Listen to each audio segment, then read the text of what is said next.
Donc l'évolution de la fortification à l'époque du four, c'est-à-dire que Dufour naît à la fin de l'Ancien Régime en France et meurt après la guerre de 70 et son existence couvre toute une période où la fortification d'une façon générale se transforme. Et pour parler de cette évolution, il faut commencer avec l'ère bastonnée. Au départ était l'ère bastonnée qui se répand au XVIe siècle et auquel M. de Vauban va donner toute sa dimension sous le règne de Louis XIV. C'est lui qui perfectionnera les ouvrages et vous connaissez l'adage « place attaquée, assiégée par Vauban, place prise, place défendue par Vauban, place imprenable ». Bon, en fait, au XVIIIe siècle, les choses commencent à évoluer et elles n'évoluent pas dans un sens favorable à la fortification bastonnée. On va dire l'outil ou le concept ne paraît plus répondre à une guerre qui est en train d'évoluer. Alors, les systèmes d'attaque de place sont toujours les mêmes. On ouvre la tranchée, puis ensuite vous avez des terrassements d'approche pour rentrer dans la place. Seulement, les places tombent de plus en plus facilement, et même certains des contemporains de l'époque disaient que les places bastionnées tombaient comme les tuiles tombaient du toit. C'est une expression.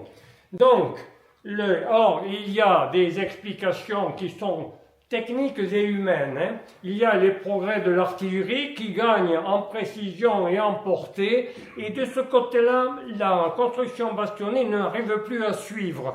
Vauban l'a porté au maximum possible, et puis c'est fini. Alors c'est toujours ce problème du boulet et de la cuirasse qui traverse toutes les époques. Ces places en plus bastionnées, ce sont des places anciennes. Elles sont du XVIe, du XVIIe siècle. Alors, bien entendu, ce ne sont pas les mêmes. Les places bastionnées du XVIe sont toujours des places encore en élévation, alors qu'au siècle suivant, Vauban va les asseoir dans le terrain. Ces ouvrages seront, comme l'on dit, à défilement. C'est-à-dire que de l'extérieur, on a du mal à les voir. Bon, mais le système a quand même ses limites. Alors, ces places commencent à devenir anciennes. Au XVIIIe siècle, on construit très peu. Alors, il y a des problèmes d'entretien des maçonneries et entretien en même temps de l'artillerie. Alors, les maçonneries, il n'y a pas de problème. Bon, il faut de temps en temps reprendre les murs, enfin les gratter, les refaire certaines parties abîmées par les intempéries. Pour l'artillerie, c'est différent. Les affûts sont en bois et au bout d'un certain temps, eh bien, l'affût en bois ne porte plus le tube. Ça veut dire qu'il faut le remplacer. Or, derrière, ça se traduit par des frais considérables. De notre côté, les garnisons que l'on met dans ces places bastionnées, d'ailleurs qu'elles soient bastionnées ou pas bastionnées, ne sont pas les meilleures troupes. Les meilleures troupes sont destinées à l'armée en campagne. Et pour les généraux, c'est pareil. Les meilleurs chefs de guerre commandent les armées en campagne et on ne met pas forcément comme gouverneur, on ne met pas forcément des foudres de guerre. Or, c'est ceci plus cela. Et puis, il y a le système qui a ses défauts, le système bastionné qui a ses faiblesses parce qu'il correspondait à une époque donnée et qui ne peut plus suivre l'évolution. Donc, il est conçu par rapport à l'artillerie du XVIe siècle qui en est encore à ses débuts, et même si l'artillerie progresse sous Vauban qui saura en faire un usage un peu plus élaboré, il n'en demeure pas moins que l'artillerie des places elle-même n'est pas assez puissante pour répondre à l'artillerie de l'assiégeant. C'est une sorte de duel dans lequel finalement Vauban était devenu le maître en ce domaine, avec des concentrations d'artillerie en un point donné, et il faisait tomber la place. De notre côté, alors il y a des problèmes qui sont liés au concept, le flanquement, c'est-à-dire la protection rapprochée immédiate auprès des courtines, présentait des angles morts. Aussi savants et aussi compliqués soit la construction bastionnée, avec des contre-gardes, des demi-lunes, des tenailles, il y avait des angles morts, que le système avec ses limites de ce côté-là. Il y a également deux autres aspects dont Vauban était conscient, mais pour des questions d'argent et même pour des questions techniques, il n'a pas apporté de solution. L'artillerie des places bastionnées était à l'air libre. Et d'ailleurs, quand on arrivait à prendre en enfilade le sommet d'un rempart, le sommet d'une courtine, on fauchait tout le monde, c'est-à-dire aussi bien la pièce que les servants.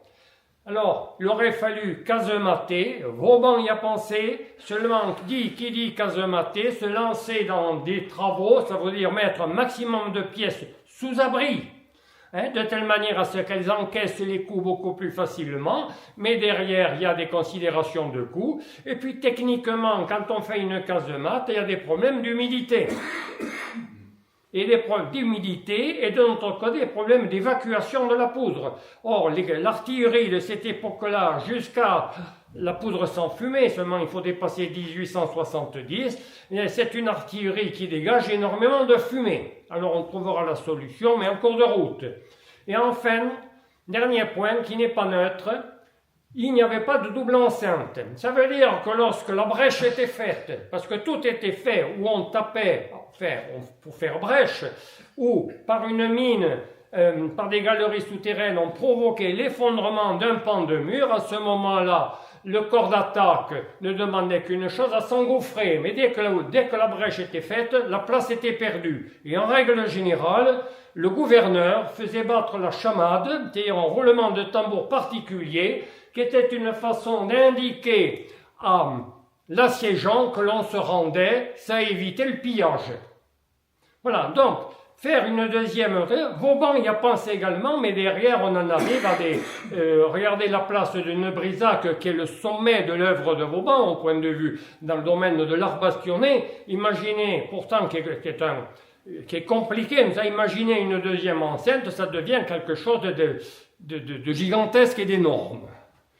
Et alors, les choses vont évoluer au XVIIIe siècle avec quelqu'un qui n'est pas sapeur. Alors, j'ai pris la suite à mon camarade Alain Petitjean est cavalier, moi-même je suis du génie. Bon, et vous voyez que l'on se retrouve pour traiter les mêmes sujets. C'est un cavalier, le marquis de Montalembert, qui va faire un petit peu virer, un petit peu faire changer les idées. Alors imaginez un cavalier. Voici ce monsieur, Henri de Montalembert. Là, c'est un portrait de Quentin Latour, qui a peint Louis XV, mais qui a peint les dames et les filles de Louis XV. Car Montalembert a eu l'honneur d'être peint par cet artiste. C'est un personnage haut en couleur. Il naît en 1714.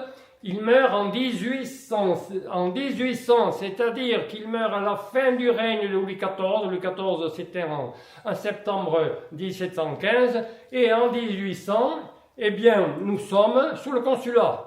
Alors, vous voyez, c'est une vie de 86 ans qui est exceptionnelle.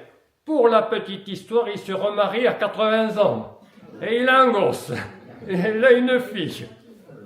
Bon, c'est un officier qui fait la guerre, il est officier de cavalerie, il sert dans Conti-cavalerie, il fait les deux premières guerres de Louis XV, guerre de succession de Pologne puis d'Autriche, et il participe à 9 sièges, ce qui fait qu'il a une expérience de la question. Et c'est là qu'il se rend compte que lui aussi, comme bien d'autres, que les places tombent de plus en plus facilement, les places qui durent, qui tiennent longtemps, deviennent l'exception.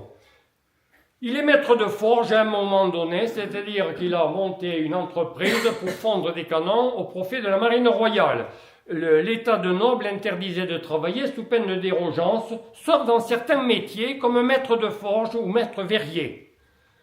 Voilà. Et il n'était pas fait pour être un homme d'affaires ni un technicien. Le roi rachète l'entreprise. Pendant la guerre de 7 ans, il est officier de liaison en Suède, puis en Russie. Bon, là, ça c'est la politique de l'époque. Pendant la guerre d'Amérique, il construit sur l'île d'Aix, pour défendre l'île d'Aix, il construit un fort en bois avec des charpentiers de marine.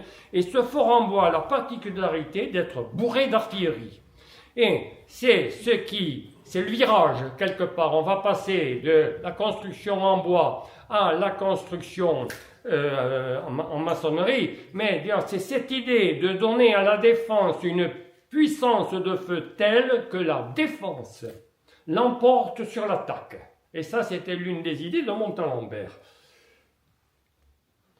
Alors, il met au point un concept qui s'appelle la fortification perpendiculaire. Les lignes se flanquent perpendiculairement. Vous allez me dire, c'est évident. C'est-à-dire, il ne faut pas qu'il y ait d'angle mort. Et pour qu'il n'y ait pas d'angle mort, il faut que, si vous avez une pièce, vous avez ici un pan de mur, un pan de rempart, de courtine, il faut que la pièce d'artillerie puisse la prendre en enfilade totalement, ainsi que la mousqueterie. Et le Montalembert lui donne cette appellation de fortification perpendiculaire, parce qu'à ce moment-là, il faut que les angles rentrants de l'ouvrage fassent 90 degrés. Alors ça, c'est un concept sur le papier. Il développe son idée sur une vingtaine d'années. Il publie 11 volumes, dans lequel d'ailleurs il règle ses comptes avec les gens qui ne sont pas d'accord avec lui, parce qu'il y a en particulier dans le milieu des officiers du génie de Mézières, vous avez une réaction catégorielle, communautaire, à tout ce que vous voudrez, je ne dirais pas syndicale, mais presque, mais on est attaché à la mémoire de Vauban. Et on ne remet pas à cause l'œuvre du grand maître, c'est presque un sacrilège. Et puis en plus, nous sommes en France, la construction bastonnée est française. Bon, alors, il va aller assez loin, on sort même des angles droits et de la fortification perpendiculaire. Il commence à prôner l'abandon du système bastionné, ce qui revient à jeter le bébé avec l'eau du bain. Bon, alors, il propose deux systèmes de fortification qui sont assez différents. Le système dit tenaillé. Le système tenaillé, c'est le système en étoile, tout simplement. Si vous voulez être savant dans un salon, vous direz, ça relève la construction tenaillée. Et puis vous avez, bon, je vous montrerai un exemple, c'est pas si simple que ça. Et puis vous avez la fortification polygonale qui, elle, est beaucoup plus simple. Un triangle, c'est déjà un polygone. Voilà, en fait, bon, on commence à 4 avec ce qu'on appelle les ouvrages des quadrilatères. Il propose, alors ça c'est nouveau, ce sont des raisonnements sur le papier, et puis c'est un petit peu dans l'esprit des Lumières. Il propose, il imagine quelque chose qui est tout à fait compétent, c'est le système des forts détachés. Plutôt que de faire des murailles de Chine autour de la place ou de l'ensemble à défendre, par exemple un port de guerre, et je vous montrerai l'exemple, pourquoi ne pas mettre des ouvrages de dimension un peu plus réduite, mais situés à portée d'artillerie les uns des autres? Alors, si la portée, à l'époque, la portée de l'artillerie, c'était quelques centaines de mètres, voire le kilomètre pour les très grosses pièces, c'est limite, ça supposait un certain nombre un nombre assez important d'ouvrages. Au siècle suivant, l'artillerie va gagner considérablement en portée, là ça sera plus intéressant. Mais le concept en lui-même n'est pas idiot du tout. Et c'est ce qu'on appelle, quand les ouvrages sont à portée d'artillerie les uns des autres, c'est ce qu'on appelle la continuité des feux. Il propose aussi une artillerie défensive puissante, et il est certain que même du temps de M. de Vauban, c'était l'artillerie telle qu'elle était, et là où l'on attaquait, l'adversaire avait forcément l'avantage. D'où l'idée de d'accumuler le plus de pièces de tubes tout autour. Vraiment, ça a des conséquences, ça fait des garnisons énormes, ça a des approvisionnements, etc. Mais enfin, l'idée, c'est que, comme je vous l'ai dit tout à l'heure, que la défensive l'emporte sur l'offensive. C'est vraiment, ça relève du pari. Il propose des doubles enceintes, là c'est le problème que j'ai évoqué tout à l'heure. La question sera réglée, je vous expliquerai un petit peu comment ça se fait. Et en fait, il imagine, alors là on est loin de la fortification perpendiculaire, des monstres d'artillerie, ce sont des tours à canon, c'est-à-dire qui sont sur 2-3 étages, bourrés d'artillerie, en partant du principe que la puissance de feu de ces tours sera telle que l'assiégeant aura à peine le temps de mettre en place ses propres batteries. Alors tout ça, ça enlève aussi du pari. Mais bon, quelque part, ça veut dire quand même que les esprits évoluaient.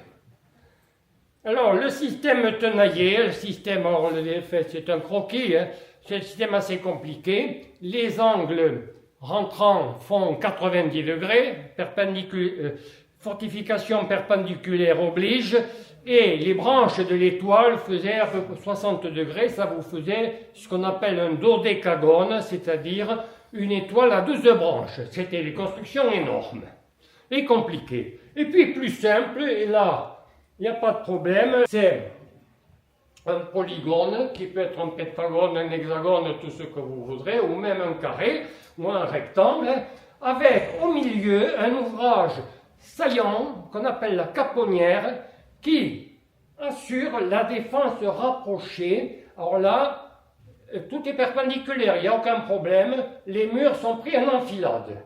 Et pour faire bonne mesure, Montalembert imagine des monstres, c'est-à-dire un ouvrage qui pouvait contenir jusqu'à une soixantaine de pièces alors pour la droite et pour la gauche, donc ça fait 30 d'un côté, 30 de l'autre, et sur 3 étages, et donc ça fait 10 tubes par étage. Mais n'empêche, vous imaginez le monde, il faut une dizaine ou une douzaine d'hommes par pièce, et puis cette garnison nombreuse, il faut la nourrir. Et c'est pas si simple que ça. Or, l'une des techniques pour faire tomber une place, c'est de la famille. On ne tire pas un coup de canon, on fait un blocus et on empêche les gens de sortir. Hein. Voilà. Donc, c'est un des camponnières à la Montalembert, quoique ça fera école.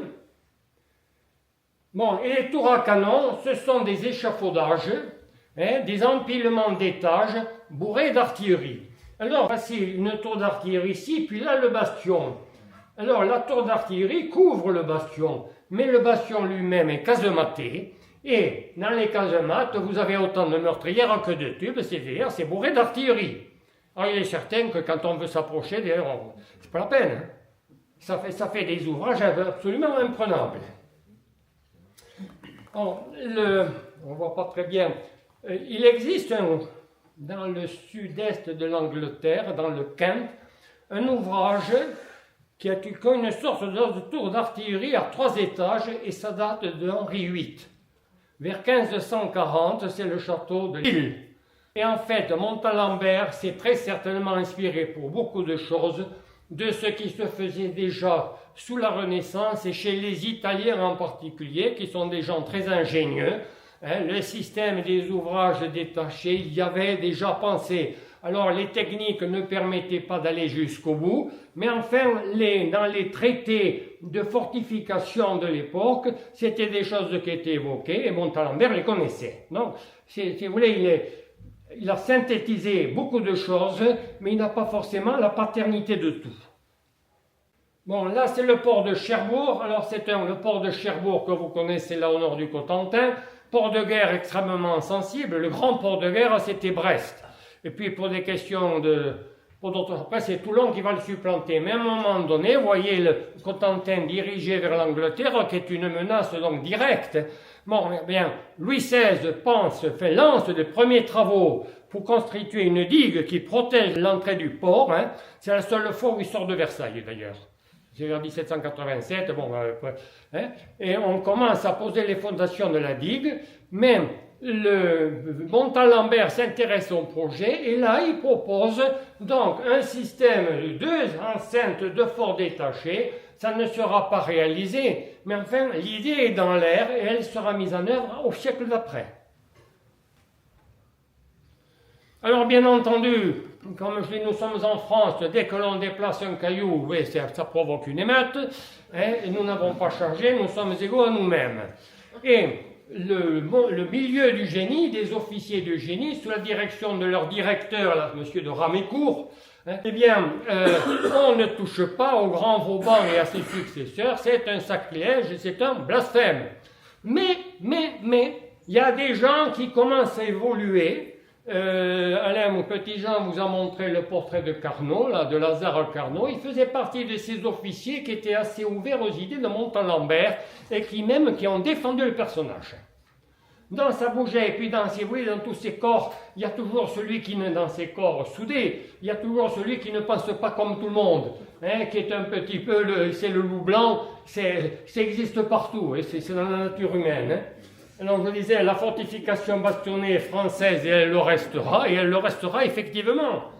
Bon, alors on a quand même, il y a des brèches, on va dire, psychologiques et techniques à Cherbourg, à la fin de l'Ancien Régime, et on n'est pas sous Napoléon Ier ou Napoléon III, à la fin de l'Ancien Régime, il y a deux forts, de part et d'autre de la rade, où on fait quelque chose de tout à fait différent du bastionné. Vous avez le fort de Querqueville, c'est une sorte de grand art de cercle, le casernement derrière date du Premier Empire, et ce sont des casemates d'artillerie, c'est une pièce, et abritée. Et puis vous avez en face, sur l'île Pelée, il y a le fort royal sur lequel Montalembert a travaillé. Quand on voit son allure, là, ça n'a rien. Est-ce qu'il y a quelque chose de pointu? C'est ni au niveau de la gorge, et puis c'est tout. Et encore, c'est pour entrer, mais c'est pas la partie offensive, la partie vive du fort. Montalembert a travaillé dessus. Voilà, donc ce sont des ouvrages qui préfigurent ce qu'on va faire par la suite. C'est-à-dire, quelque part, la brèche est ouverte. Hein. Alors, l'esprit et la lettre, bon, ce sont les idées de Montalembert, ça marche sur le papier, et puis c'est toujours pareil, c'est le siècle des Lumières, on remet tout en cause, des concepts qui sont parfois fumeux, puis après, la mise en pratique, parfois débouche sur des affaires tragiques. Ce sont des ouvrages souvent compliqués, il faut des garnisons importantes, il faut des approvisionnements en vivres, en munitions en rapport.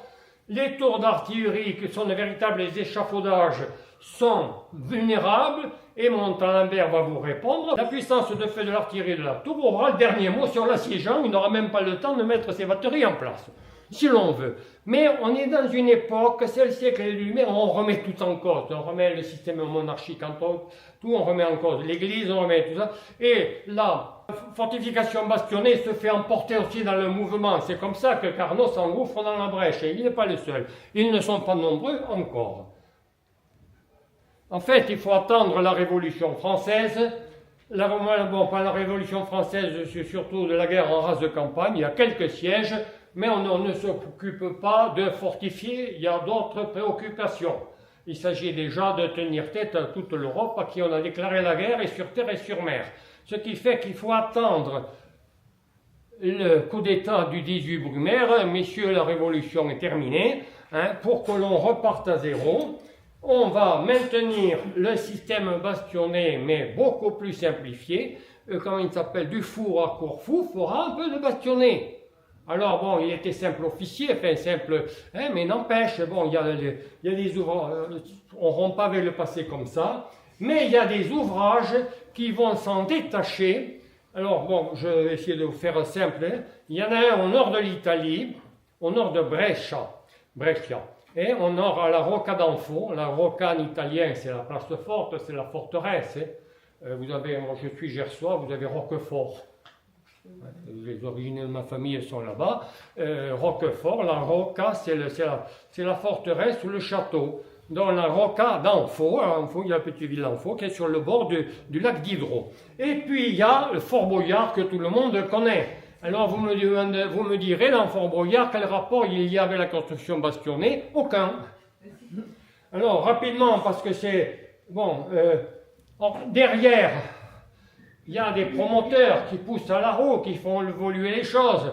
Vous avez Marescot et Chasseloup-Laubat qui sont issus de Mézières, ils sont de la même génération. Et puis vous avez Axo qui est... Alors, je ne vexerai personne, il est passé par Polytechnique sans être un véritable polytechnicien. Il a fait un stage en fait, on appellerait un stage d'une année, mais ce n'est pas un vrai avec le concours, etc. Il est passé par Polytechnique, c'est que pas la même chose. Bon, et c'est quelqu'un qui va marquer le paysage français, en particulier de la frontière des Alpes, jusqu'à la monarchie de Juillet, la Restauration et la monarchie de Juillet. Alors, la Rocca d'Anfo, je vais vous montrer parce qu'autrement c'est compliqué. En fait, vous avez un observatoire et vous avez 3 ouvrages détachés, alors qui sont reliés par des pistes. Mais ça me fait penser, alors ne me faites pas dire ce que je n'ai pas dit, ça me fait penser un peu aux ouvrages de la ligne Maginot avec les différents blocs. les blocs de combat et les blocs d'observation reliés par des galeries souterraines. C'est un système éclaté, c'est quelque chose qui rompt complètement avec le système bastionné. Les premières études commencent avec Axo, qui laisse tomber, certains commandants Liedo qui prend la suite, mais je me demande si des ingénieurs italiens ne sont pas venus au secours du projet, et c'est mon point de vue, hein. Sur Liedo on ne sait pas grand-chose en plus.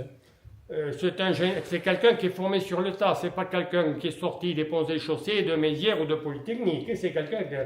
Voilà. Et vous avez qui couronne le tout, un magnifique observatoire, avec ce qu'on appelle des remparts de pied, piombatoi en italien, hein, que vous retrouvez, c'est une architecture très fine, très, très belle, comme les Italiens savent le faire, et que vous retrouvez à Gênes et sur la côte d'Almate. C'est pour ça que derrière, ce n'est ni Axo, ni même Liedo, c'est très italien comme construction.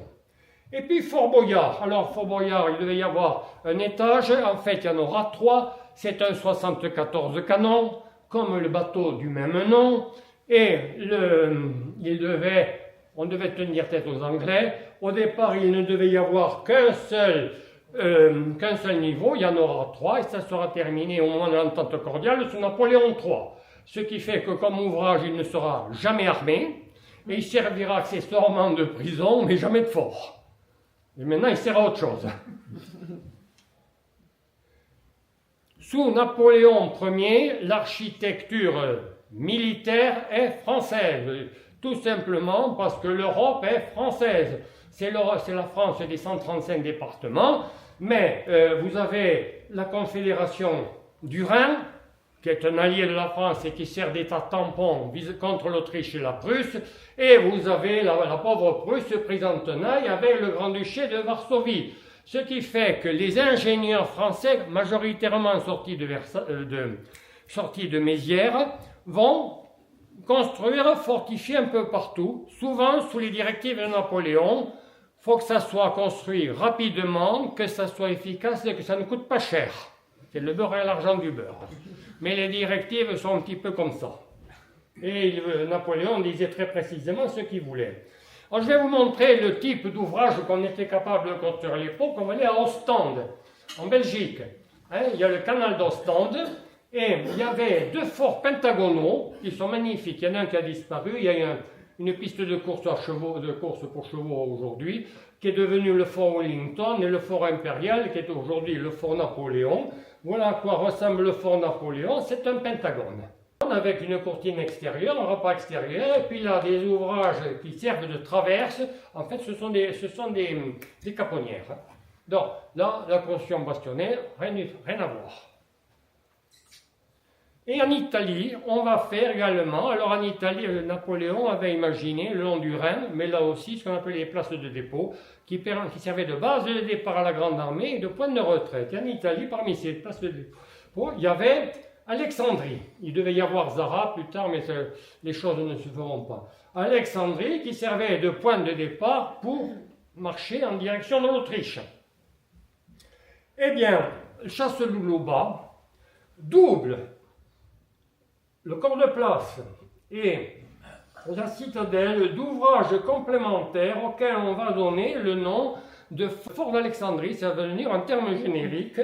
Et c'est des ouvrages un petit peu compliqués, avec un avant-poste qui peut mener un combat indépendant à lui tout seul, et puis la deuxième partie qui sert de repli. Mais quand on a enlevé l'un et l'autre, il faut s'attaquer ensuite à la citadelle ou au corps de place. Donc c'est conçu comme ça. Et ces ouvrages ne sont pas forcément reliés entre eux, ils sont indépendants. Vous le retrouvez dans le nord-est de l'Italie, à Palmanova, où il y a une citadelle qui date du XVIe siècle. C'est une citadelle. On reconnaît ce que s'appelle l'architecture à cette époque en particulier. Bon, il y a la hauteur des ouvrages, et vous avez les bastions sont à Orion. C'est-à-dire que la jointure avec la courtine est faite avec des parties arrondies. Vauban, lui, tirera droit.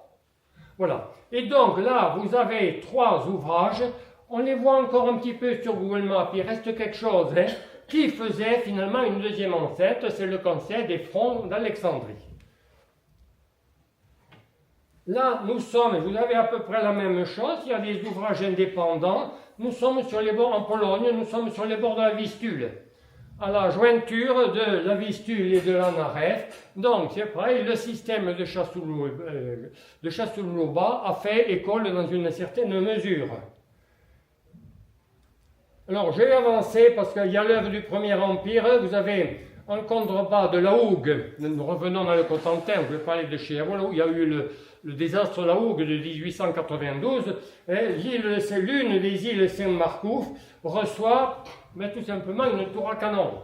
Alors, sous le Second Empire, là, l'ouvrage sera complété, mais on y est déjà, voyez. Et les tours à canon, je vous en montrerai après. Et puis voici, ça s'appelle des forts types Napoléon. Là, c'est le fort Liedo, c'est le même Liedo que tout à l'heure, le colonel du génie qui disparaît en 1812 dans la campagne de Russie. On lui donnera son nom. C'est un fort bastionné, point de suspension, mais cette fois casematé. Et à Toulon, vous avez un ouvrage identique. Voilà, c'est la même chose, il est un peu plus grand. Alors, ce sont des forts types. En fait, dans chaque modèle, il n'y aura qu'un exemplaire. Et puis, on voit sortir de terre des ouvrages comme ça, qui sont des ouvrages qui relèvent un peu du Moyen-Âge. Ce sont les tours modèles 1811, ce sont des tours d'infanterie, des tours de garde. Vous en avez à Toulon, mais quand vous faites le tour des côtes françaises, vous en trouvez, que vous continuez, vous en trouvez même aux Pays-Bas, ou sur la côte belge. Vous me dire, c'est un modèle de type, et ça c'est quelque chose d'innovant. Comme le fort bastionné casematé type, c'est quelque chose, on essaie de faire un portefeuille qui permet de répéter, sous l'Ancien Régime, ce n'était pas encore dans les esprits. Après 1815, vous savez ce que Talleyrand disait du Congrès de Vienne, comment il va, est-ce qu'il marche? Et réponse de Talleyrand, il danse. Parce qu'en fait, il y avait des réceptions sur réceptions, et le congrès de fin, il y en a deux, c'est 1814 et 1815, qui correspondent aux deux abdications, et on remodèle l'Europe pour revenir au statu quo ante, sauf que les Anglais s'en mêlent, et ils poussent à la constitution d'un royaume de Hollande, qui réunit les anciens Pays-Bas autrichiens, qui étaient autrefois les anciens Pays-Bas espagnols, à l'ancien royaume de Hollande de Jérôme, pour venir redevenir le royaume des Pays-Bas. Ça ne se passera pas bien parce qu'en 1830, les provinces catholiques, c'est la Belgique, c'est bon, et nous on interviendra pour prendre Anvers et ramener la Hollande dans le droit chemin. Et au sud, le royaume de Piémont-Sardaigne le reconstitue, mais il engloutit avec lui la République de Gênes. Et ça fait comme ça, entre le royaume des Pays-Bas et le royaume de Piémont-Sardaigne, ça fait deux États suffisamment puissants pour faire tampon et s'opposer à l'hégémonie française. Et puis, par ailleurs, par voie de conséquence, ça a permis au royaume de Sardaigne, de Piémont-Sardaigne, d'atteindre une taille critique qui lui permettra de servir de départ, de tremplin pour l'unité italienne. Alors ça, c'est un point de vue personnel, mais vous voyez mon raisonnement. Le royaume aurait été dans ses dimensions d'avant la Révolution, ça aurait été peut-être moins possible. Mais les Génois ne seront pas toujours d'accord parce qu'ils vont se révolter à deux reprises. Mais enfin, c'est comme ça. Alors donc, cette Europe, en plus de ça, vous avez reconstitué non plus le Saint-Empire romain germanique, mais la Confédération germanique dont la présidence est assurée par l'empereur d'Autriche, François Ier à l'époque. Et vous avez un certain nombre, alors c'est contre les Russes, parce qu'au moment du congrès de Vienne, quand il a fallu se mettre d'accord, des dissensions sont forcément apparues, mais largement contre nous, avec un certain nombre de places fédérales pour certaines, qui sont payées avec les indemnités de guerre qu'on nous a imposées. Là, vous avez comme place de guerre Luxembourg, Mayence, Landau, Rastatt, Ulm. Voilà, ce sont des places qui sont là pour nous empêcher de recommencer ce qui est passé pendant la Révolution, c'est-à-dire marcher par exemple le long du Danube pour prendre Vienne. On l'a fait 2 fois. Alors on en arrive, ces places, qu'elles soient fédérales, qu'elles ne soient pas, on entre cette fois-ci dans l'ère des grands retranchés, avec des ouvrages périphériques qui vont s'appuyer les uns des autres. Je vais commencer déjà par celui de Gemersheim, qui est sur les bords du Rhin, qui est tout récent. Et vous avez des ouvrages périphériques en pointe. En voici la photo de l'un d'eux. Cela ressemble à la monstrueuse caponnière qu'avait conçue Montalembert sur le papier. Alors, c'est une caponnière de grande taille pour battre uniquement les flancs, mais ce n'est pas fait pour attaquer au loin, mais c'est simplement pour assurer le flanquement. Puis, là, on voit apparaître les forts détachés, puis je vous assure que ça construit. Hein. Alors là, c'est Cologne, l'ancien camp romain, puis la place bastonnée, et puis une ceinture de forts. Alors les ouvrages, il n'y a pas de deuxième ligne de rempart, c'est une ceinture de forts, on parlera de ceinture, hein, et ils sont à portée d'artillerie les uns des autres. C'est la continuité des feux prônés par Montalembert. Ulm à cheval sur le Danube et à cheval en même temps sur le Wurtemberg et la Bavière. Eh bien, c'est pareil, vous avez un certain nombre de forts importants avec des ouvrages intermédiaires. Mais c'est toujours pour assurer la continuité des feux. Vérone, pour vous montrer que au sud de la Suisse, c'est la même chose qu'au nord. Hein, Vérone, qui était vénitienne. Hein. La Rocca d'Anfo était vénitienne, la place que je vous ai montré tout à l'heure, pour vous montrer que la République de Venise ne s'arrêtait pas qu'aux lagunes, hein, ou au Canal Grande. Hein. Donc, vous avez des ceintures de forts avec des tours parfois d'ouvrages qui sont à distance d'artillerie les uns des autres. Et voici là Ingolstadt sur le Danube. Et en fait, vous avez le corps de place bastionné, une première ceinture de forts vers 1830-1840, et puis après la guerre de 70, comme la portée de l'artillerie a augmenté, eh bien, on construit de nouveaux ports. À des distances, il s'agit de mettre le corps de place à l'abri du corps de siège, eh bien, on va à une distance telle que l'artillerie de l'assiégeant ne puisse pas atteindre la place. On fera pareil en France, après la guerre 70, avec Verdun, Toul, Maubeuge, Lille, etc. Et Belfort. Voilà. Alors, ces forts sont construits d'une façon un peu particulière.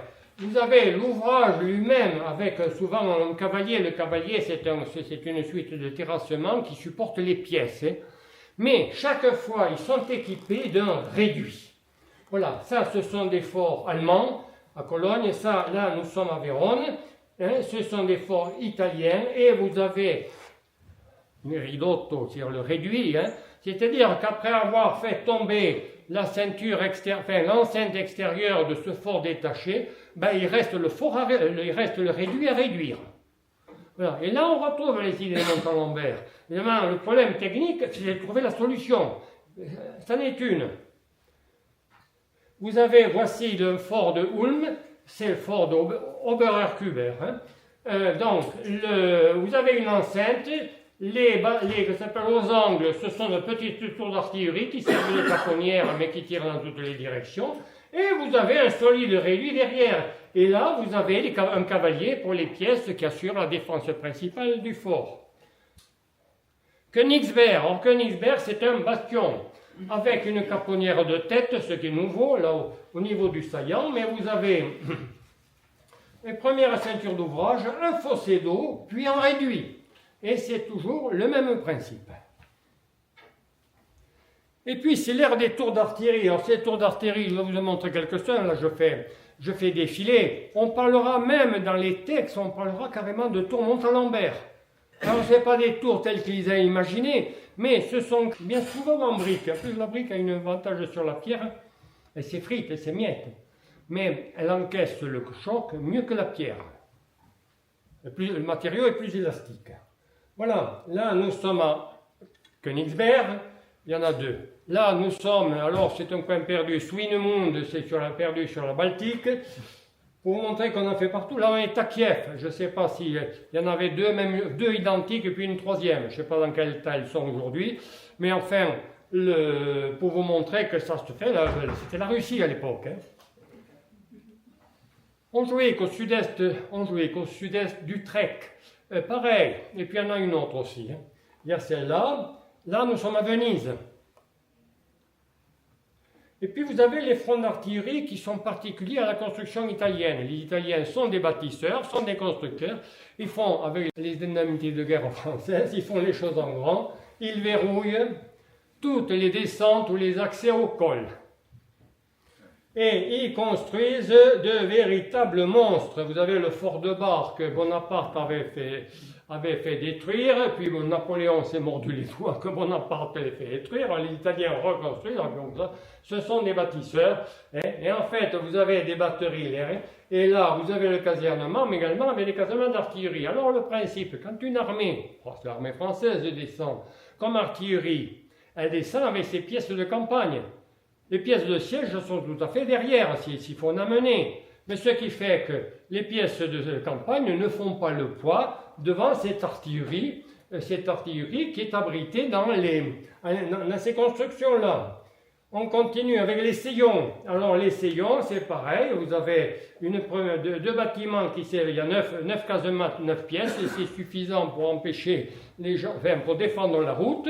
Et puis derrière, vous avez le casernement. Et quand les Seyons deviennent français, parce qu'après le transfert de la Savoie en 1860, eh bien on va retourner l'ouvrage, si l'on peut dire, on va percer sur les flancs des casemates de telle manière à abattre les routes par où les Italiens pourraient arriver. C'est ce qu'on appelle retourner l'ouvrage. Exil, alors c'est un peu plus bas, exil, alors vous avez ici une batterie de 10 pièces, alors les projectiles passent au-dessus du village et la route est juste après, c'est pratiquement de là où la photo a été prise.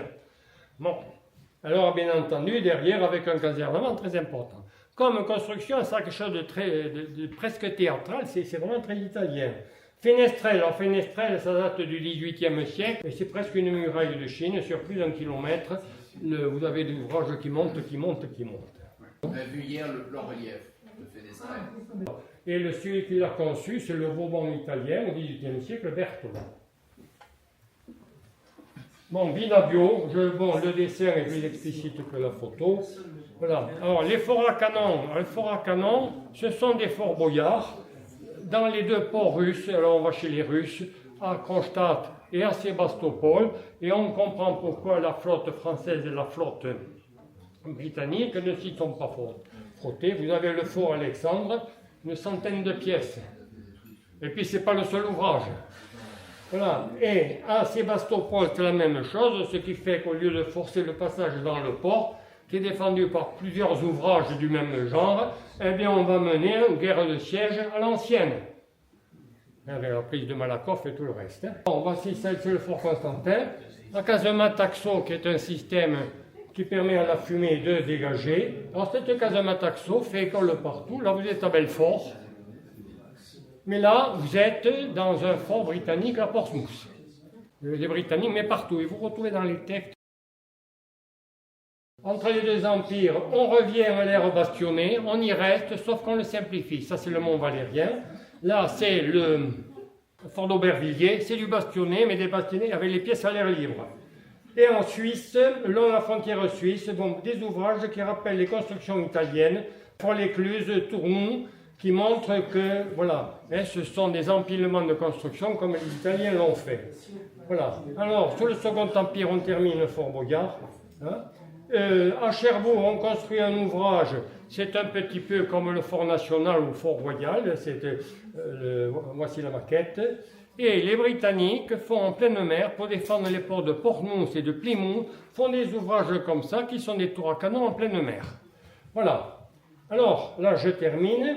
Le 19e siècle a retenu une nouvelle fortification, une artillerie puissante et sous casemate, et donc généralisation des casemates au-delà des frontières. Des forts détachés, continuité des feux, vous l'avez vu avec les carreaux tranchés, les adaptations nationales. Alors à l'étranger, on rejette le système bastionné parce qu'on le considère dépassé, et puis aussi parce qu'il a le tort d'être français. Et puis, il y a l'attachement chez nous de la France au système bastionné. Voilà, jusqu'à pratiquement à la fin du Second Empire.